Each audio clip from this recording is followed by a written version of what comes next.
નર્મદાના કિનારે વસેલું ચાણોદ ગામ. આ તમને નાવડીઓ બતાવું છું મિત્રો.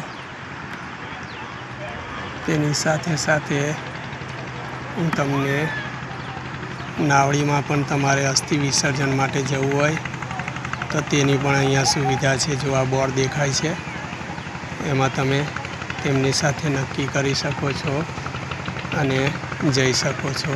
જય હિન્દ, જય ભારત.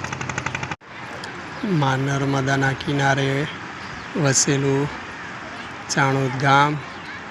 આ તમને નાવડીઓ બતાવું છું મિત્રો. તેની સાથે સાથે હું તમને નાવડીમાં પણ તમારે અસ્થિ વિસર્જન માટે જવું હોય તો તેની પણ અહીંયા સુવિધા છે. જો આ બોર્ડ દેખાય છે એમાં તમે તેમની સાથે નક્કી કરી શકો છો અને જઈ શકો છો. જય હિન્દ, જય ભારત.